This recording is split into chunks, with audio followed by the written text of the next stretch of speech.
Hi, Sean. Can I ask you about Amadou Onana, first of all? Obviously was missing from the weekend. What's the update with him? Is he available and back? Yeah, he's back training. He's been training today.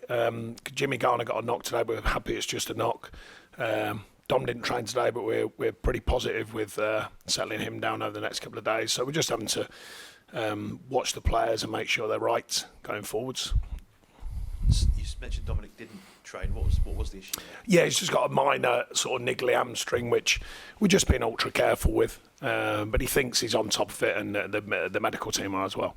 So mostly we've just got knocks at the minute, so nothing at this stage that we think is going to affect Monday against Chelsea. It's the first time we've spoken to you, obviously, since the latest points deduction. What's your reaction to that?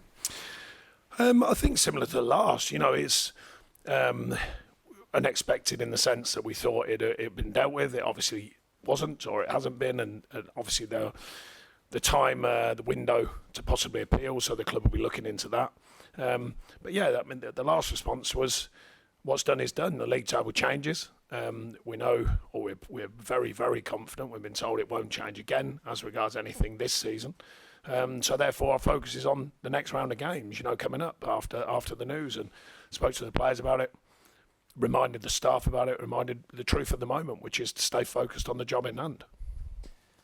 The supporters in particular have expressed their frustration at the inconsistency of the different penalties that have been imposed. Is that something that you share? I think it's difficult just because, the confusion. I don't think it's just Evertonians. I think I mentioned the last time, I travel a lot, as you can imagine. A number of football fans generally who come up to me and say, what's that all about? And they're confused by it. We're a bit confused by it. I think that's fair to say.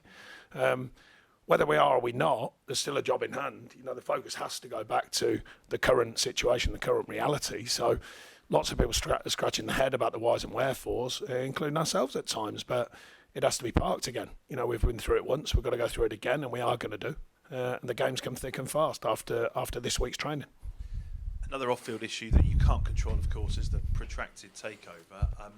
I just wonder, I know, as I say, it's going on away from your day-to-day, but the fact it's dragging on so long, I mean, how difficult is that situation to manage as the manager? Look, I can only imagine, certainly not in that world, so I can't say the facts of it, but I can only imagine buying a football club is not an easy business. There must be so many different things to go through and so many checks that have to be done. So I don't imagine for 1 second it's a simple process. It's taking more time. That's the way it goes.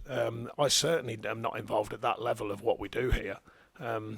So yeah, the rest is just a wait and see situation.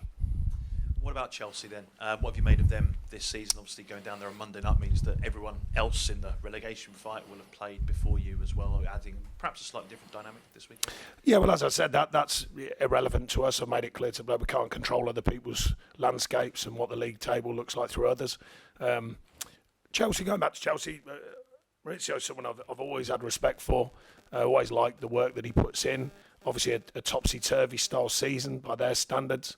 A lot of changes there, a lot of change in culture, I'm sure, from the way he works. We beat them well at this place in the sense we delivered a good performance, but that doesn't guarantee the next one. I always make that clear to the players. They're a good outfit. They spent a lot of money over the last few years, which everyone knows, and they have some quality, without doubt. So we've got to make sure that we deliver, and that's the standard process of what I go through with the players. Don't rely on anyone else other than ourselves.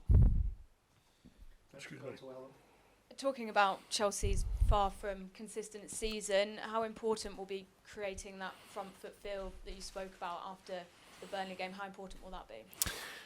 I think it's important anyway. I think the front foot feel, is an old adage, but it's a fair one.